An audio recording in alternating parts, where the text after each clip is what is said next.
Welcome to Baseball Biz. I'm Mark Harbert, your host, and with me, of course, is my co-host, Mr. Brandon Noway.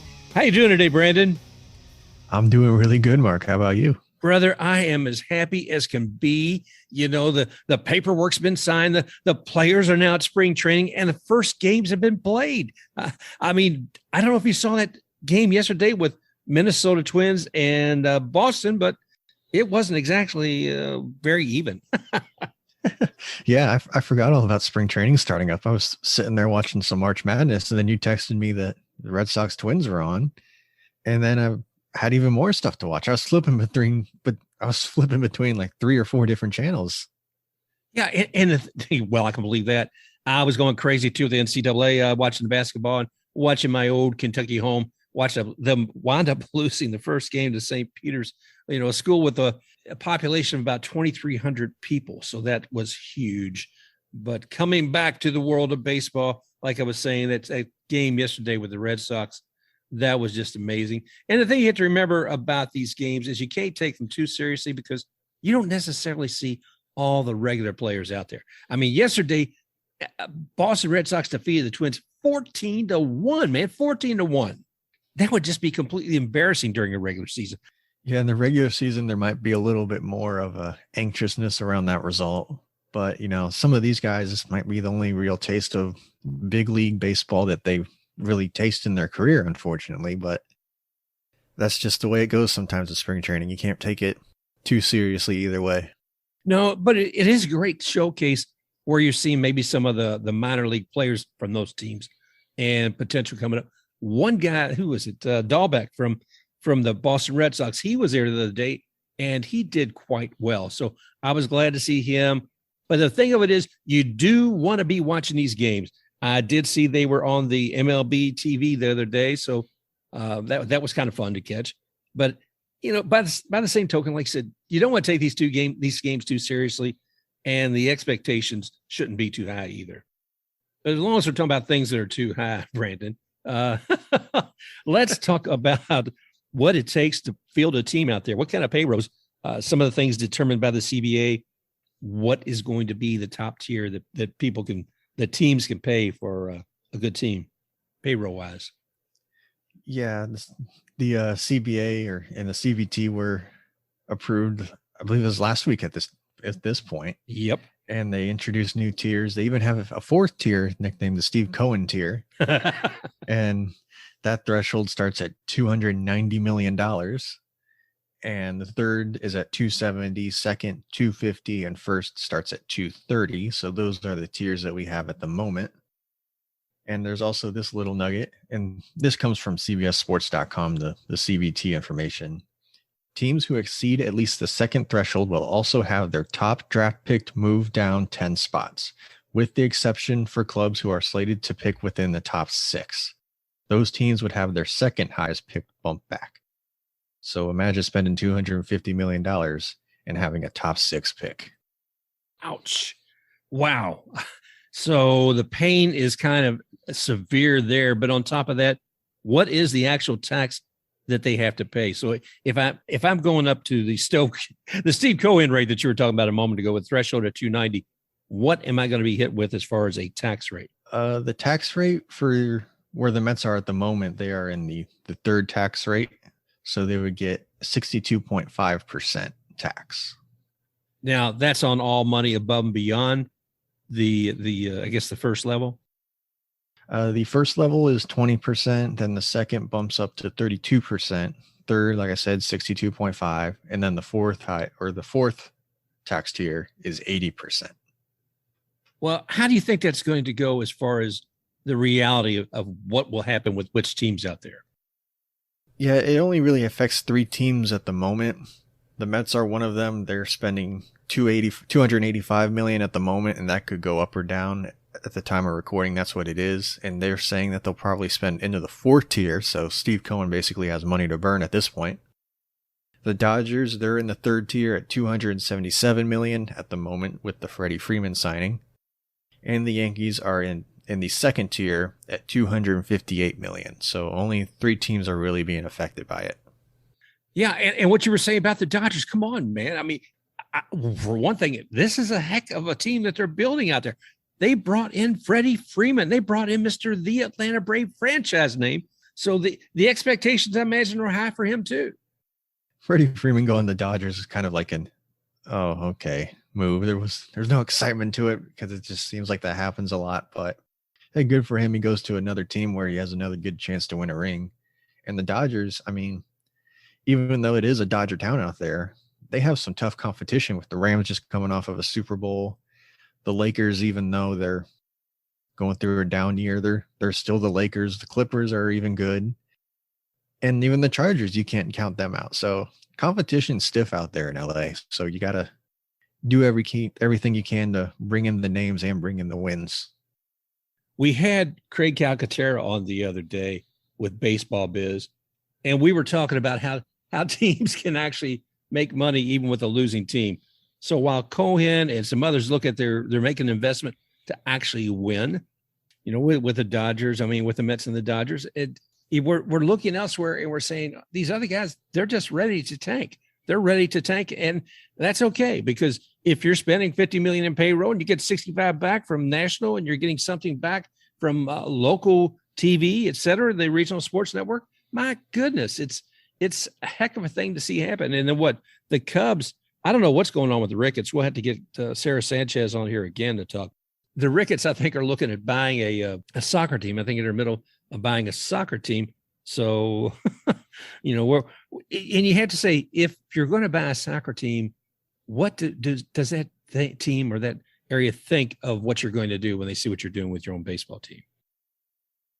Yeah, we kind of have experience here with that with the Bucks owners, the Glazer family, where the dad, before he passed away, he went and bought Manchester United, and fans here thought that's where all the money was going, especially when the Bucks were the Succaneers for a while there. And it wasn't very fun. And it seems like both sides kind of think that, where Man U fans don't really like the Glazers because the Bucks are having success at the moment, and Bucks fans don't really like that they're invested in Man U when they should be invested in the NFL team. So yeah, it just came out the other day about the Ricketts family looking to make an investment in a Chelsea team. And I can only wonder what those fans think. So we'll see. And like I said, we got to get Sarah Sanchez on here soon to talk a little further about that. And look a little bit deeper on some of the things you had as far as what was going on right now. Now that CBA has been signed and certain things, I don't like that. I've never been a fan of the expansion playoff. I know you liked it a little bit better than I. So tell me a little bit more about what we can see now that the CBA has been signed for the expansion playoff. Oh, I think I was on the same side of you of saying no to playoff expansion. Oh, good. Well, it to me, it's like it diminishes the value of it. We talked before about a team could really stink and they could still wind up getting the mix, and they could wind up toppling a team that doesn't have a great day. Looking at the playoffs for this coming year, it's going to be 12 teams. The first and second seed in each league will get a bye. The fourth and fifth seed play each other for the right to face the top seed, while the third and sixth seed play for the right to play the second seed. And no more game 163s. Everything will be decided by a formula similar to how the NFL does it. And my kind of problem with it is the Players Association was fighting for, teams spending more and upping the CBT. But doesn't this kind of do the opposite, to where owners could think, hey, I don't have to spend all that money to get a playoff spot. I could spend less and squeak in and get a piece of that playoff revenue. So would it incentivize it? Would it do the opposite? And how much would it, devalue a regular season that's already completely watered down to me anyways? Yeah, Brent, I'll tell you, I don't know. If I'm looking at this, I got to say, well, I wouldn't feel the need to spend any more if I thought I could get into the playoffs. And another thing you were talking about was, the international games. In the past, we might see one here or there. What went over to London for one, and we got some other ones, maybe the Dominican Republic. What do we have on the list? Who are we scheduling for our future international games? Yeah, this CBA brought a whole bunch of things that I like schedule-wise, so it's not all doom and gloom for me. looking at international games, they're signed up for games. And I've even seen people mention tours in places like Asia, the Dominican Republic, going back to London, Mexico, Paris, and Puerto Rico. And they'd also look to go to more non-MLB cities, kind of like they did in the past with, going to Williamsport or the Field of Dreams game. So, hey, maybe we can get the Daytona Beach Classic like I've been talking about. I love that idea. We need it. That is definitely something worth, looking at. Talking about the business of baseball. And that's a big part as far as looking at the playoffs and the international games. A lot of we've talked about in the past is about the minor leagues. And one piece of that pie is how they are getting paid. And it's interesting to note that there's actually some measure being taken to support these guys. Of all things, you got to believe this, it's basically called Minor Leaguers Bill of Rights. It's something that's being established or trying to get established in California right now. The state senator, Josh Becker, he's putting together the minor league baseball players' rights. Now, the interesting thing about that, too, is you're saying, well, that would just affect California, wouldn't it? And if that's the case, would Rob Manfred say, I don't know if California still has a place to have minor leaguers?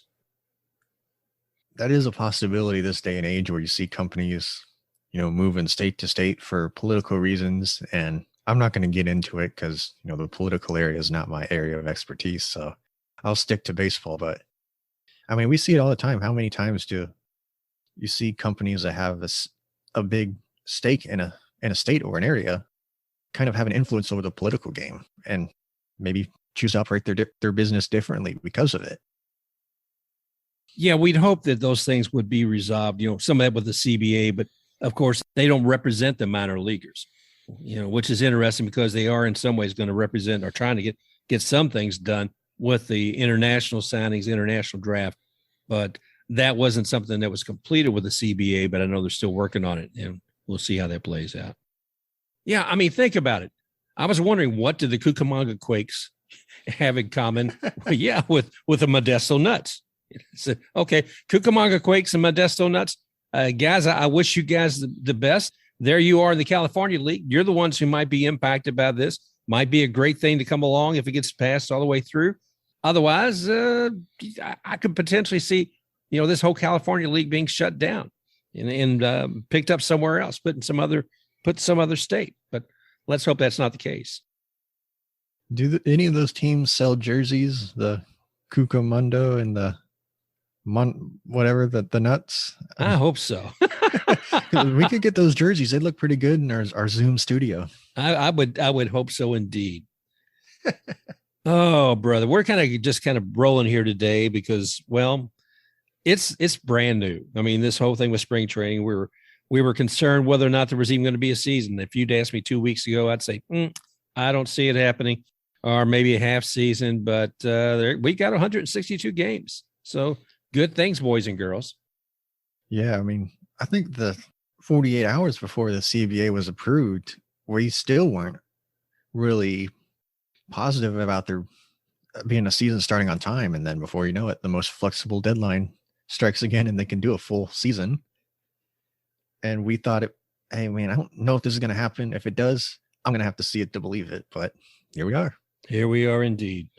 Hey, I want to give a shout out to Mary Kitts. She did provide us with a bit of information too about what's going on with the NCAA softball. And we're going to go ahead and cue her up here. What else we had to talk about first, Brandon?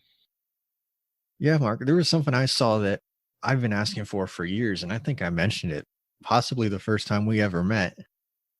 A balanced schedule will be coming to MLB in 2023, and each team will play 5 fewer division games and will play 1 series against every team in the other league. And according to MSN, this will line up with 56 division, 60 against the rest of the league, 4 rivalry games, and 42 other interleague games. Wow. So something I've been asking for years is finally going to happen. It's not going to be the home and home like I wanted, but hey, this is a start. And I think this is really smart for baseball to get more people into the stands on a consistent basis.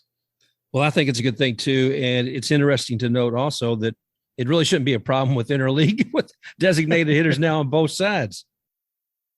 Oh yeah, the universal DH is back, and thankfully, because some of those pitchers, I mean, God bless them for trying, but I mean, they don't look like they need a bat in their hands at the major league level. I hear that. For many reasons. I hear that. Okay. Well, we've been talking about major league level. We've been talking about some rights for the California minor leaguers, some legislation that's being proposed. Be curious to see about that. We've also talked about the tax going on here with the CBT. That is, I keep forgetting what that is, the CBT. Oh, well, the luxury tax. So a lot of things going on. The season started. Go out and catch some of these games. If you're in Arizona or Florida, there's still a lot of good things. You may not be seeing the A team out there in front of you, but you will certainly see some good talent, just like we just see with Bobby Dalbec yesterday with the Red Sox. So enjoy. I mean, we'll be talking about regular season games before you know it. Yes, indeed. I think we're only 3 weeks out. Gee, my knees, that's a one short spring training season if we're going to have it that soon. So I don't know. Anyway, well, let's go ahead, Brandon, and I'm going to go here, chat here with Mary Kitts, and we look forward to talking with all you all real soon here. Let's go, Mary.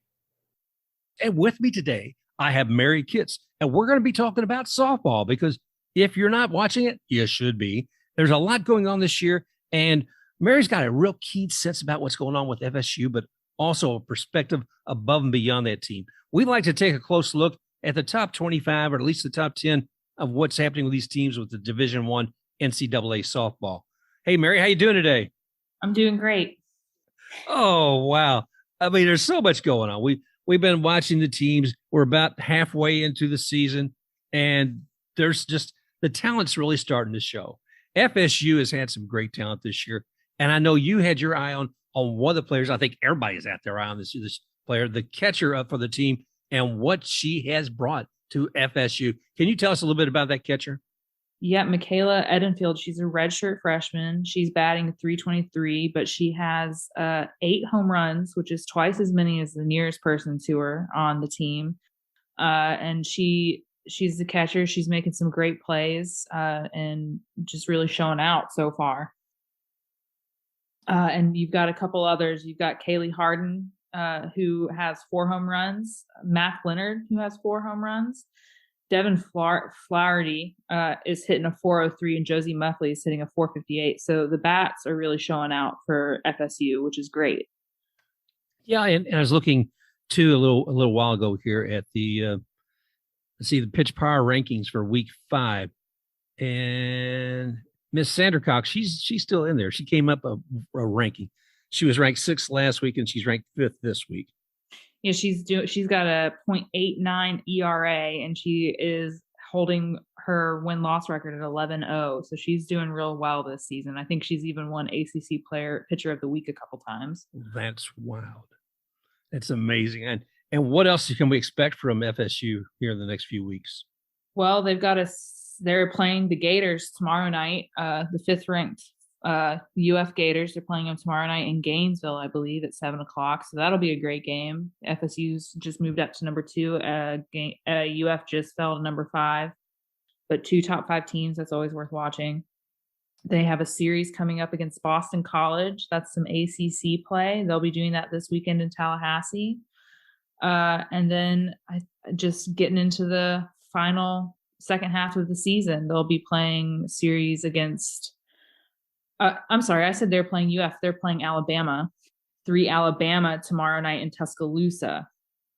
And they'll be playing against still a top 5 ranked team, and that's always a good thing to watch. That'll be on the SEC network.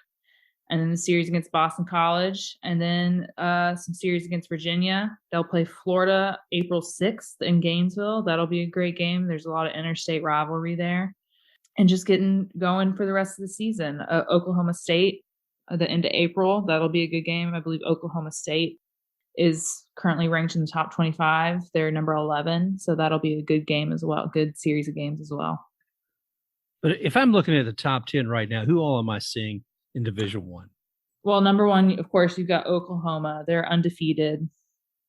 Probably going to stay that way. Number 2 is Florida State. They moved up from number 4. They're at 23-1. They lost a game to Pitt in ACC play, but that's the only game they've lost so far this season. UCLA just moved up to number 3 from number 5 at 22-3. Alabama dropped from 2 to 4 after they lost 2 games to LSU. Florida dropped from 3 to 5 after they split a series with Mississippi State. Virginia Tech is holding still at 6. Duke's at 7. Arkansas is at 8. Northwestern is at 9. And Washington moves back into the top 10 for number 11. So a pretty solid top 10 right now. Yeah, if I look at the top 25, it seems like I'm always finding at least 2 or 3 Florida teams in there. So it's encouraging. I know I don't believe right now. I think UCF may have fell off of that, but they were on there a couple of weeks ago. So they did, but South Florida is there now at 22. Yeah, in South Florida, I mean, like I said, watching this one young lady come up is completely blown my mind. Yeah, as long as we're talking about pitching, I mean, in USF, wow, Georgina Corrick, where the heck did this woman come from? I mean, she is on like a scoreless inning streak coming up here. I think she may be around 80. I'm not sure. Scoreless innings, and right now, what is? You've got some information too on her. What's she doing with her ERA? She has a .06 ERA. Oh boy. Who wouldn't pay for that one? My gosh, that is absolutely killer. Yeah, it's incredible. Well, and she's not going unnoticed, because as we were just talking a moment ago about the pitcher power rankings, we see Florida State with Miss Sandercock there, but number 1 right now in week 5 is Georgina Corrick. Now, you were talking about like 11-0 number of wins, but Corrick has 17-0. How could she even pitch that many games thus far in this season? To me, that's amazing in and of itself, the stamina.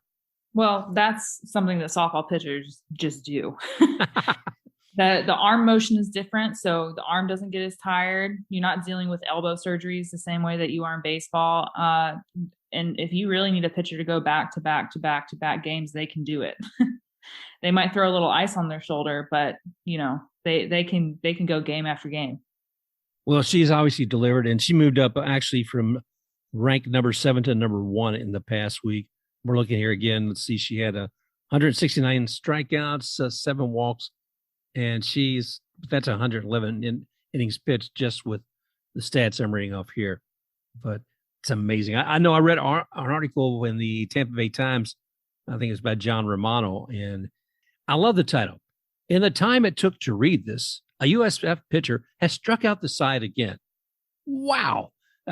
He was obviously impressed, with the power that she's bringing there in the performance. She's just absolutely kicking it. See, one of the things he mentioned, and you and I were talking about this before, about travel ball. She was discovered by Coach Erickson from USF in travel ball. And when he went and saw her playing, he goes up to her coach. He says, where's she going to college next year? And the travel coach said, coach, she's 13 years old. So what? Yeah. What? Well, that's usually the age where it starts to become noticeably different talent levels, around middle school is where you start to really see who's going to make a career of it. And I mean, high school too, but who's really starting to stand out. And that's around the age where pitchers really start to get their speed. They're starting to get their speed because they're starting to grow into their bodies a little bit more and get their strength, and they've got more control. They're learning more pitches. They're getting a little more sophisticated as they get older. So yeah, that would make sense. That's around the age where you start to get noticed if you're really good. Well, and the thing that amazes me about this too is when I think about it, I've always been kind of, I guess, anxious when I hear about travel ball. I think, how could they even hold up to that? I look at these young people. I'm saying, my gosh, there's so much that is asked of them. But I guess when you realize this is their passion, it really isn't that surprising. It's fun. I mean, you're spending the weekends with your friends. You're traveling to new places. You're playing in insane game schedules. You're playing like 3 games a day, and on Saturday and Sunday, between Saturday and Sunday, to see who's gonna come out on top. And I have fond memories of travel ball. Playing in Gulfport in the heat and covered in dirt, hanging out with my friends, going to restaurants and our softball, all kinds of stuff. Like it's just a good time. When you're a kid, you're not really thinking of it as pressure, I don't think. or at least I wasn't. I was just thinking of, I get to do this thing that I love on the weekends. That's awesome. Yeah, I mean, the camaraderie that you have with that and be able to do something, it has to be very fulfilling. And with her, obviously, it did a lot to get her where she needed to be. But my gosh. For a lot of people, that's where you're going to get found is travel ball tournaments. And especially because they move around. Another place is camps. FSU hosts a camp, and that's a great place for coaches to kind of see if there's anyone with any major talent coming through. Community colleges host camps, that kind of stuff that you can go to and work out and hang out. A lot of the times you're doing it with your travel team buddies. So there's some good places to be discovered at. Well, I'm glad to hear you had that experience and others as well. So I'm glad, when it was great. It's something that you were able to do socially, and others do that, but some even go on to become just like Ms. Corrick here, top pitcher with USF and right now across all of Division I. So it's huge. Congratulations to her. I'm thinking of Hawaii. I'm thinking of the lady who's with the Sooners right now, Jocelyn Alo. Alo, I believe, yeah. Jocelyn Alo. This lady is just stunning. She's done so much here in just the last few weeks. She has broken a record. Let's see, Lauren Chamberlain, who in 2015, Lauren Chamberlain, who was also Oklahoma Sooner, broke the record of Stacey Newman. And that was, I think, to get about, was it 95 home runs? 95, yeah. Jocelyn Alo just hit 96. 96. And she's only halfway through this season. So it's going to be huge. Well, they seem to time it right. She's from Hawaii, and they're playing an away game series in Hawaii. So she got to do it, break the record in front of all of her family and friends. The reason she was able to do that is because she was purposefully walked the last 16 times she's been at bat over the last 8 games. No one wanted to be the one who gave up the 96th home run. Oh my gosh. So she was able to, she probably would have done it before if that hadn't happened, but she got to do it in front of her whole family and the place where she grew up playing softball. So that's great for her. As a fan, I'd be upset. I think if I saw that they were walking her, but I get it. Okay, I get it. But I'm glad she was able to do it at home in front of everybody in Hawaii. And the reason I mentioned the travel team is with her. I was watching one little bit on YouTube where they were talking with her father and her and the family, and saying that she went during the summertime, she went to the States for travel ball. Well, she was in the States anyway. Okay. She went to the continent. She went to the continent to play travel ball. And the family had to spend a lot of money for that, but they didn't see their daughter during the summer at all. Well, she must have known that this is what she wanted to be doing, because that's a lot of dedication. I can tell you right now for a fact, my family would have never in a million years done that.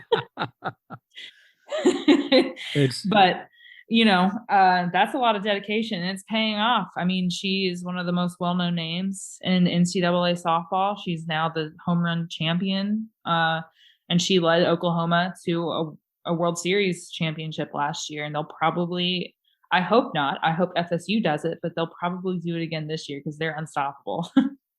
Well, Oklahoma needs to take a back seat to USF. We just got an FSU rather, and make that happen. So yeah, it's amazing when you look at the talent to the team from FSU, what they're able to bring to it, the excitement, the ability to attend some of these games. I mean, that is huge. So I'm glad you're able to do that. You're going to be going out, you say, with some friends here to see when Boston College comes to town this weekend. Yeah, on Saturday and maybe Sunday. We'll see how I feel about it, but I'm excited to be able to go. It's great, you sit, they have a little grassy area, you bring your own chair, bring your own water bottle, and just really enjoy watching the game. And the weather's been beautiful here lately, so it'll be a really nice time. Wow. Well, I want to wish you the best and enjoy that weekend with your friends. Any other thoughts about what's going on with softball right now we need to share with folks? Just pay attention to it. It should be exciting. I mean, you've got the top 10 teams. They're at Florida State and Alabama playing tomorrow night. That'll be an exciting game. Oklahoma is exciting to watch right now. They're home run hitters. They've got big bats, so that's always fun. UCLA is always fun to watch, and we're getting going. We're halfway through the season. It's starting to be pretty clear who's gonna probably end up in the World Series, but those regionals and super regionals always surprise you. All right. We lost in a super regional to Oklahoma State a few years ago, and I was very surprised and not thrilled. But they just ended up being the best in that series, and they got to go to the World Series. So sometimes it's always surprising. There's always a surprise team. Last year it was James Madison who made it to the World Series and had that great pitcher, and they kept going against all odds, playing against these huge teams. And so it's always fun to watch because you never know who's going to surprise you. Well, Mary, thanks for bringing it all to the fans here on Baseball Biz. Like I said, we want to broaden their awareness and appreciation of other sports, and certainly softball has just been huge. I got hooked on it last year watching the World Series with FSU in it. I am down with it. I actually put down my couple nickels there to see ESPN Plus. I haven't done it as far as getting SEC and some of the other ones, but it is fun. It is exciting, and I encourage all of you to watch the softball out there. There's some great players. We talked just about a few, and hopefully Mary will join me again sometime soon, and we can give you a little bit more insight about some of the other players and teams. Oh, of course, especially with regionals and super regionals coming up in a couple months. Here. Okay, well, Mary, thanks once again for joining us here on Baseball Biz. And again, you can find Brandon at, where can I find you at Sports Splits Pod. Oh, go ahead. Yep, that's correct. Okay, find you at Sports Splits Pod. They found me, Mark, at the Baseball Biz, both of us on Twitter. And we look forward to any questions, answers, anything else you'd like to send us. We'll put that in the mailbag. And like I said, you can find us also on Spotify. Did I say Spotify? Apple Podcasts, Google Podcasts. I guess I can say that now. iHeartRadio. So thanks again for joining us today. And we look forward to talking with you guys again real soon. Special thanks to X. Yeah, special thanks to XTakeRUX for the music for Rocking You Forward. That's just terrible. Terrible basketball.